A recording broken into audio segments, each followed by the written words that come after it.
I found the Palace of Green Porcelain, when we approached it about noon, deserted and falling into ruin.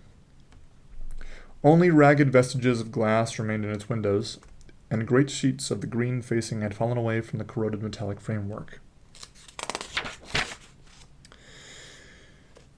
It lay very high upon a turfy down, and, looking northeastward before I entered it, I was surprised to see a large estuary, or even creek, where I judged Wandsworth and Battersea must once have been.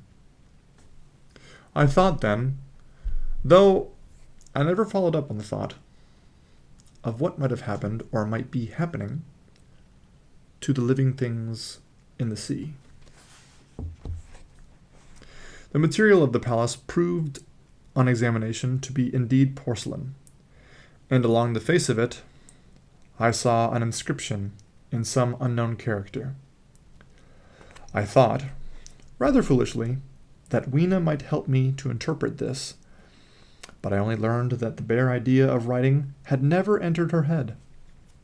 She always seemed to me, I fancy, more human than she was.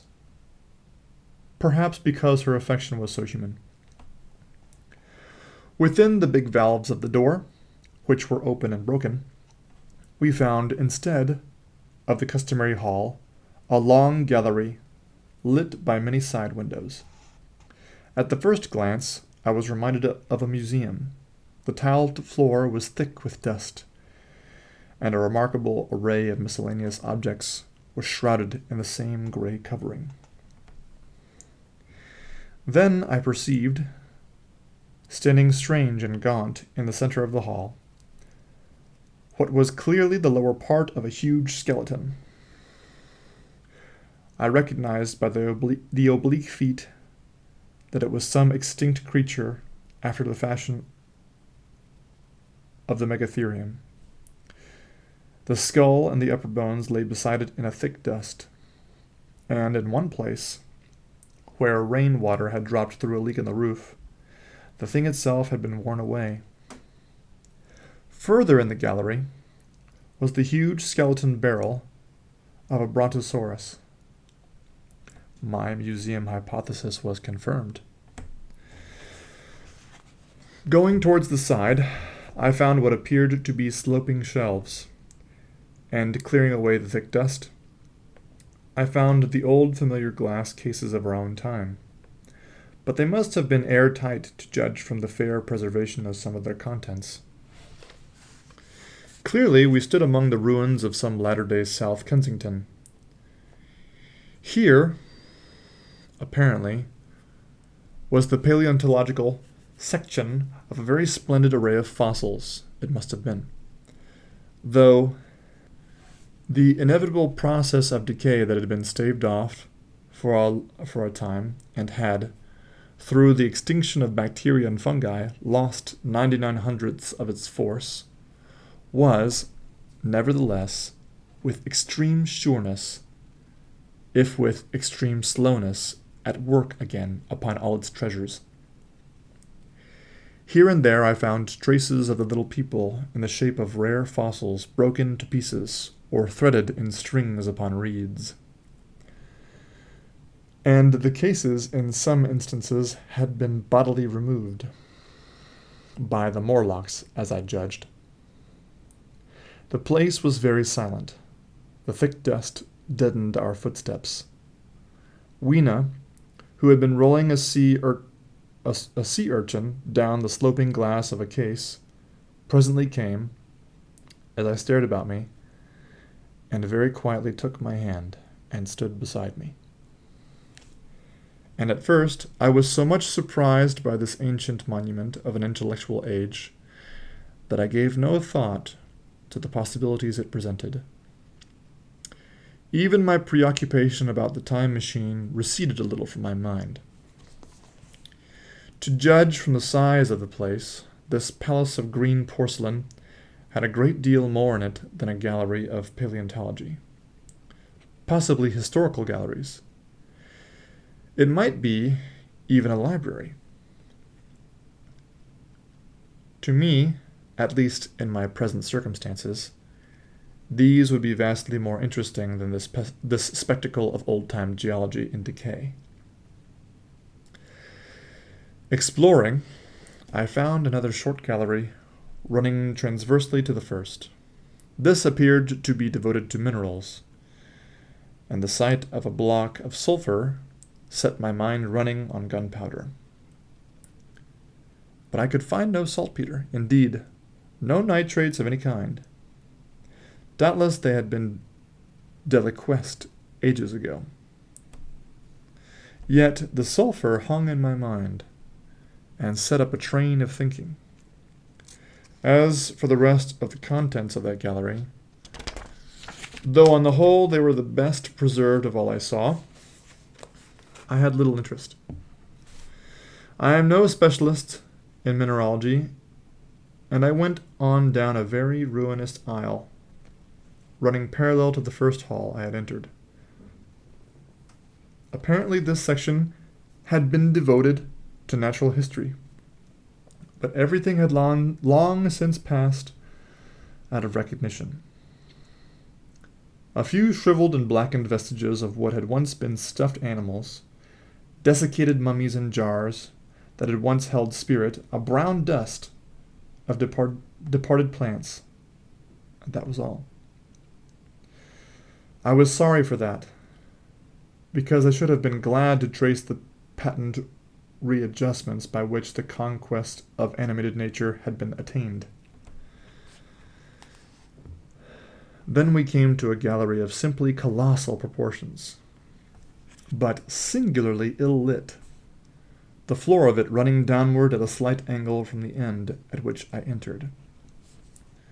At intervals, white globes hung from the ceiling, many of them cracked and smashed, which suggested that originally the place had been artificially lit. Here I was more in my element, for rising on either side of me were the huge bulks of big machines, all greatly corroded and many broken down, but some still fairly complete. You know I have a certain weakness for mechanism, and I was inclined to linger among these, the more so as for the most part they had the interest of puzzles, and I could make only the vaguest guesses at what they were for. I fancied that if I could solve their puzzles, I should find myself in possession of powers that might be of use against the Morlocks. But suddenly Weena came very close to my side, so suddenly that she startled me. Had it not been for her, I do not think I should have noticed that the floor of the gallery sloped at all. Breaking the fourth wall. There's a footnote here. It says, "It may be, of course, that the floor did not slope, but that the museum was built into the side of the hill. Ed." All right, back to the story. The end I had come in at was quite above ground, and was lit by rare slit-like windows. As you went down the length, the ground came up against these windows, until at last there was a pit, like the area of a London house, before each, and only a narrow line of daylight at the top. I went slowly along, puzzling about the machines, and had been too intent upon them to notice the gradual diminution of the light, until Weena's increasing apprehensions drew my attention. Then I saw that the gallery ran down at last into a thick darkness. I hesitated, and then, as I looked around me, I saw that the dust was less abundant, and its surface less even. Further away towards the dimness, it appeared to be broken by a number of small, narrow footprints. My sense of the immediate presence of the Morlocks revived at that. I felt that I was wasting my time in the academic examination of machinery. I called to mind that it was already far advanced in the afternoon, and that I had still no weapon, no refuge, and no means of making fire. And then, down in the remote blackness of the gallery, I heard a peculiar pattering, and the same odd noises I had heard down the well. I took Weena's hand. Then, struck with a sudden idea, I left her and turned to a machine from which projected a lever, not unlike those in a signal box. Clambering upon the stand and grasping this lever in my hand, I pulled all my weight upon it, sideways. Suddenly, Weena, deserted in the central aisle, began to whimper. I had judged the strength of the lever pretty correctly, for it snapped after a minute's strain, and I rejoined her with a mace in my hand, more than sufficient, I judged, for any Morlock skull I might encounter. And I longed very much to kill a Morlock or so. Very inhuman, you may think, to want to go killing one's own descendants.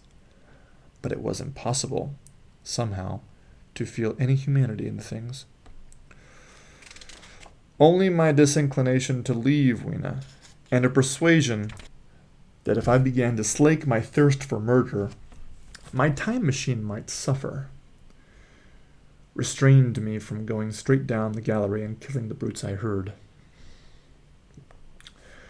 Well, mace in one hand and Weena in the other, I went out of that gallery and into another and still larger one, which, at the first glance, reminded me of a military chapel hung with tattered flags. The brown and charred rags that hung from the sides of it I presently recognized as the decaying vestiges of books. They had long since dropped to pieces, and every semblance of print had left them. But here and there were warped boards and cracked metallic clasps that told the tale well enough. Had I been a literary man, I might, perhaps, have moralized upon the futility of all ambition. But as it was, the thing that struck me with keenest force was the enormous waste of labor to which this somber wilderness of rotting paper testified. At the time, I will confess that I thought chiefly of the philosophical transactions and my own 17 papers upon physical optics. Then, going up a broad staircase, we came to what may once have been a gallery of technical chemistry, and here I had not a little hope of useful discoveries. Except at one end, where the roof had collapsed, this gallery was well preserved.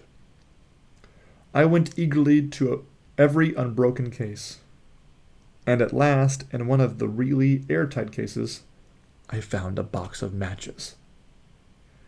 Very eagerly I tried them. They were perfectly good. They were not even damp. I turned to Weena. "Dance!" I cried to her in her own tongue. For now I had a weapon indeed against the horrible creatures we feared. And so, in that derelict museum, upon the thick, soft carpeting of dust, to Weena's huge delight, I solemnly performed a kind of composite dance, whistling the Land of the Leal as cheerfully as I could. In part, it was a modest can-can, in part, a step dance, in part, a skirt dance, so far as my coat tail had permitted, and in part, original, for I am naturally inventive, as you know.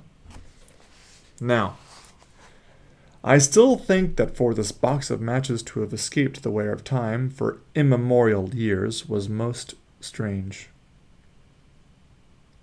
As for me, it was a most fortunate thing. Yet, oddly enough, I found a far unlikelier substance, and that was camphor. I found it in a sealed jar that, by chance, I suppose, had been really hermetically sealed. I fancied at first that it was paraffin wax, and smashed the glass accordingly.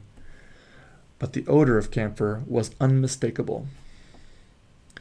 In the universal decay of this volatile substance had chanced to survive. perhaps through many thousands of centuries. It reminded me of a sepia painting I had once seen, done from the ink of a fossil belemnite that must have perished and become fossilized millions of years ago. I was about to throw it away, but I remembered that it was inflammable and burned with a good bright flame. Was in fact an excellent candle. And I put it in my pocket. I found no explosives, however, nor any means of breaking down the bronze doors.